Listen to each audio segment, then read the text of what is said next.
हाँ जी 10th class students हूँ आप स्टार्ट करन जा रहे हैं नैक्सट एक्सरसाइज 4.3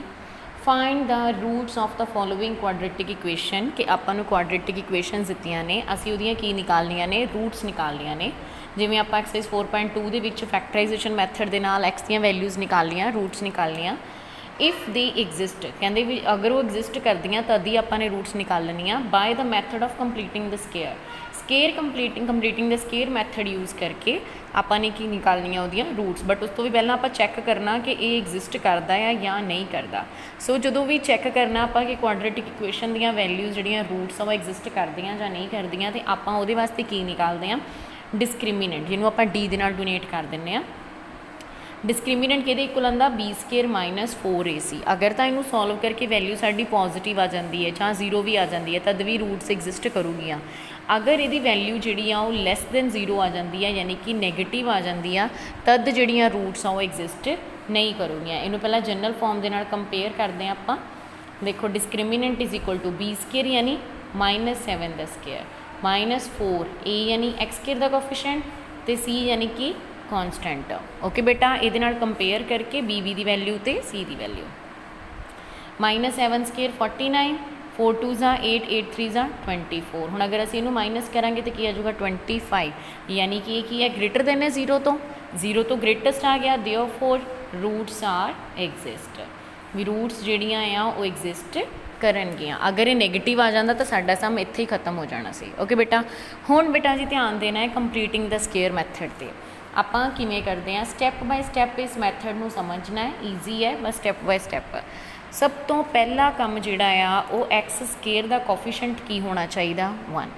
ठीक है कंप्लीटिंग द स्केयर लई सो कोफिशिएंट 1 बनाने के लिए याद रखो हमेशा जो भी एक्स स्केयर का कोफिशिएंट है ना उहदे नाल की कर दो पूरी इक्वेशन नूं divide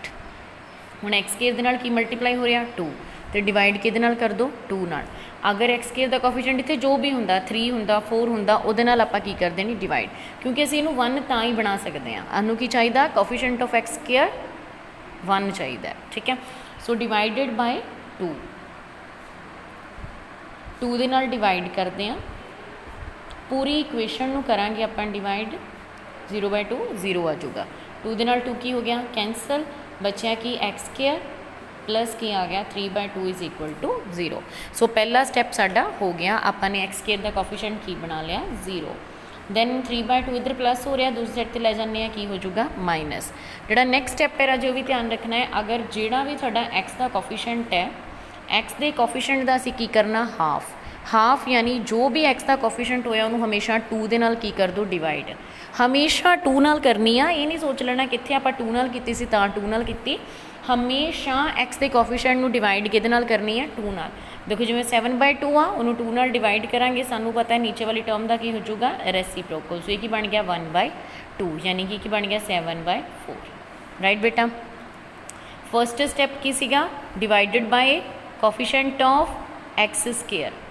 coefficient of x square divide कर दो दैन सैकेंड स्टैप की होगा half the coefficient of x coefficient x दी दा की कर दो हाफ दैन उदा की कर दो स्केयर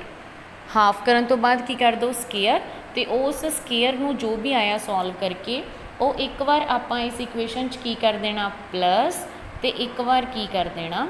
माइनस मैं फिर रिपीट कर रही हूँ बेटा पहला एक्स स्केयर का कोफिशिएंट 1 बना लिया असी 2 नाल डिवाइड करती फिर जो भी एक्स का कोफिशिएंट आ उहदा करांगे हाफ करन तो बाद उहदा की करांगे स्केयर करके जो भी आंसर आया उन्होंने एक बार की कर देना प्लस टर्म चों एक बार की कर देना माइनस देखो ताकि अगर असीं इहनूं कैंसल करिए तो सेम वही टर्म बने ओके बेटा हुण जिहड़ा नैक्सट स्टैप ध्यान देने वाला है सिर्फ इन्नी हिस्से ते कॉन्सनट्रेट करो तुसीं एक फॉर्मूला पढ़िया होना है a - b दा होल स्केयर a - b दा होल स्केयर की हुंदा बेटा a² + b² - 2ab हमेशा रजे 100 चों 90% सम्स दे विच साडी पहली इक्वेशन या तो a - b दा होल स्केयर बनूगी या a + b दा हुण देखो असीं किन्ने दा स्केयर कीता सी आ इक्वेशन है साडे कोल अगर इनू लिख दिए a² as it plus b² यानी 7/4 द स्केयर ठीक है माइनस की हुंदा 2a की जगह a b की जगह b इनू कैंसल करांगे तो ही चीज़ आ गई साडे को सो दैट मीनस इन्ने हिस्से की जगह तो आप लिख सकते हैं a यानी कि x - b यानी कि 7/4 द स्केयर ओके बेटा। सो माइनस की हो रहा 49/16, ਇਹ ਇੱਧਰ ਮਾਈਨਸ ਹੋ ਰਿਹਾ, ਦੂਸਰੀ ਸਾਈਡ ਲੈ ਕੇ ਜਾਵਾਂਗੇ ਕੀ ਹੋ ਜਾਊਗਾ ਪਲੱਸ ਹੋ ਜਾਊਗਾ। ਫਸਟ ਸਾਈਡ ਤਾਂ ਸਾਡੀ ਸੋਲਵ ਹੈ, ਸੈਕਿੰਡ ਸਾਈਡ ਸੋਲਵ ਕਰਦੇ ਹਾਂ, ਐਲਸੀਐਮ ਲੈਂਦੇ ਹਾਂ। 16 ਆ ਗਿਆ ਐਲਸੀਐਮ, ਕਿਉਂਕਿ ਐਲਸੀਐਮ ਲਵਾਂਗੇ 16 ਦਾ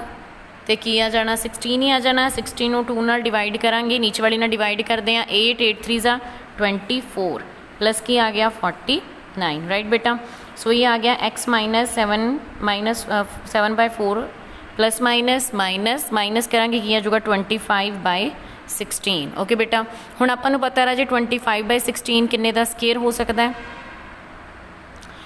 25 किन्ने दा स्केयर है 5 दा, ते 16 किन्ने दा आ 4 दा। ठीक है, इनू लिखा जा सकता है इस तरह, राइट बेटा। हुण स्केयर दे नाल स्केयर की हो गया कैंसल, तो इक्वेशन की बची साडे कोल x minus 7/4 is equal to. हाँ, एक चीज़ होर याद रखनी है बेटा, जो भी असीं स्केयर लिखते हैं ना किसी भी टर्म का, वो दो आंदियां वैल्यूज़, एक प्लस दी ते एक माइनस दी, हमेशा दो वैल्यूज़ क्यों आंदियां ने, क्योंकि देखो अगर असीं चाहे असीं स्केयर करिए -2 का तो चाहे असीं स्केयर करिए +2 का, आंसर तो 4 ही आना ना। सो दो वैल्यूज़ हो सकदियां, नैगेटिव भी हो सकती है तो पॉजिटिव भी। सो आपां दो वैल्यूज़ लैके चलांगे, एक 5/4 पॉजिटिव ले लिया तो दूसरा 5/4 नैगेटिव। ओके बेटा, ये चीज़ा याद रखना कि हमेशा दो साइन लैके चलने, एक प्लस का तो एक माइनस का।